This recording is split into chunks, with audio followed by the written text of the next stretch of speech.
حساب سے آپ چلے جا رہے ہیں، آپ رات میں گشت کرتے تھے، کوئی بھوکا تو نہیں سویا، آپ رات میں گشت کرتے تھے، کسی کو کوئی ضرورت محسوس تو نہیں، آپ ایک مرتبہ گشت فرما رہے ہیں، خیمے کے اندر سے بچے کے سے رونے کی ایک آواز آتی ہے، آپ باہر تشریف فرما ہیں، آپ نے آواز لگائی باہر سے، تو ایک شخص تشریف لے کر آیا، فرمایا کہ بھائی کیا بات ہے؟ کہ جی میری بیوی کو بچہ ہونے والا ہے، درد ذہن میں مبتلا ہے، کہ کوئی خاتمہ ہے؟ کہ جی نہیں ہے۔ اپنی بیوی کو لے کر آئے، اپنی بیوی کو لے کر آئے، اور ایک بوری کے اندر کھجور، جو ستو اور ضرورت کا سامان، گھی، اور خادم سے کہا کہ یہ بوری میری پیٹھ پر لا دو۔ خادم کہہ رہا نہیں میں لا دوں گا بادشاہ سلامت۔ کہا کہ نہیں، کہ اللہ نے مجھے اسی کام کے لیے بھیجا کہ میں لوگوں کی خدمت کروں۔ حضرت عمر رضی اللہ تعالی عنہ اپنی پیٹھ پر وہ بوری لا کر لے کر آتے ہیں، اور اپنی بیوی کو اس خیمے کے اندر بھیجتے ہیں کہ جاؤ اپنی بہن کی خدمت کرو، اپنی ان کی مدد کرو۔ خوشخبری آتی ہے کہ بچہ پیدا ہو گیا ہے، خوشخبری آتی ہے بچہ پیدا ہو گیا ہے۔ تو یہ وہ عادلانہ، وہ منصفانہ، وہ اخلاق کے مالک، وہ مسلمانوں کے دوسرے خلیفہ تھے کہ لوگوں کی ضرورت کو پورا کرنے والے، راتوں کو نکلتے تھے گشت کرنے کے لیے، کہ اپنی بیوی کو لے کر چلے گئے اس گھر کے اندر۔ ایک مرتبہ آپ چلے جا رہے ہیں،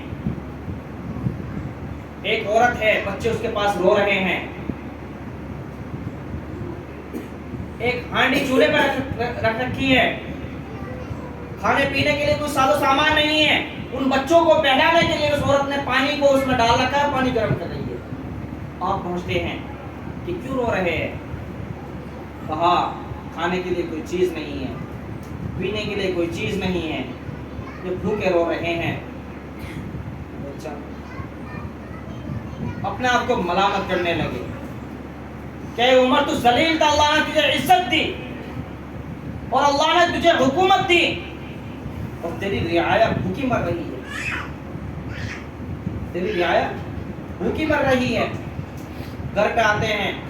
سامان لے کر جاتے ہیں، خود اپنے ہاتھ سے ان بچوں کے لیے کھانا یا پکوان کچھ بناتے ہیں،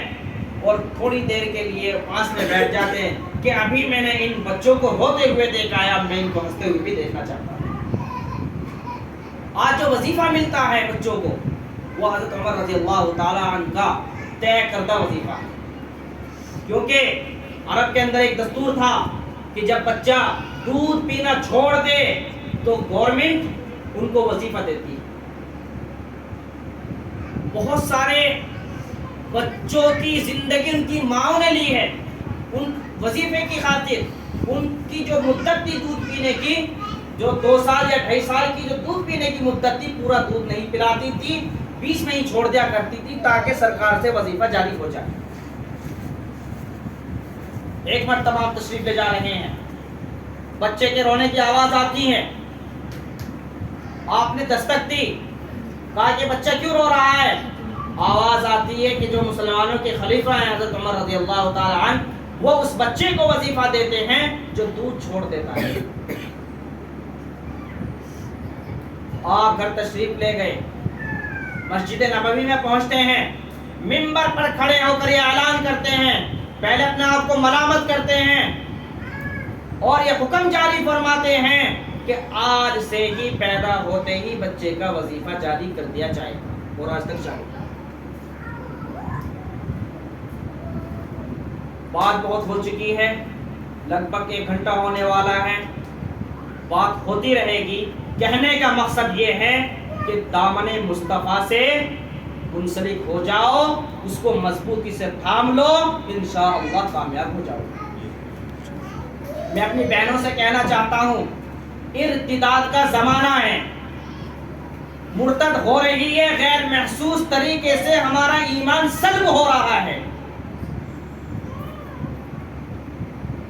محسوس نہیں ہوتا،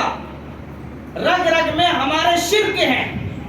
ہمارے خون میں اور ہمارے خون کے ہر قطرے میں شرک پھیلا ہوا ہے۔ اللہ تبارک و تعالی شرک کو کبھی معاف نہیں فرمائیں گے۔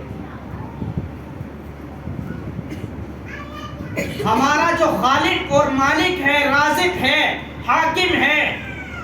وہ اللہ تبارک و تعالی کی ذات ہے۔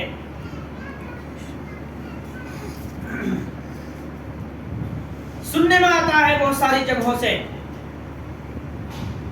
کہ ہماری مسلمان بہن مولانا خیر کے ساتھ چلی گئی، اس میں ہم خود ذمہ دار ہیں، کیونکہ ہم نے اپنے بچوں کو دین نہیں سکھایا،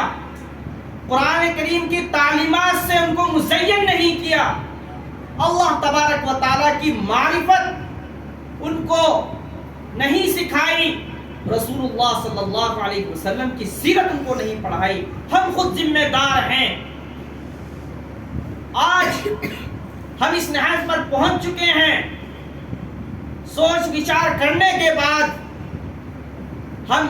یہاں پر پہنچے ہیں کہ ہماری بچیاں کیوں جا رہی ہے، وہ اس لیے جا رہی ہے کہ مخلوط جو تعلیم کا نظام اسکول اور کالجوں کے اندر ہے، ہم 6 سال یا 5 سال کی بچی کو اسکول میں ایڈمیشن کراتے ہیں، لڑکا اور لڑکی ایک ساتھ تعلیم حاصل کرتے ہیں،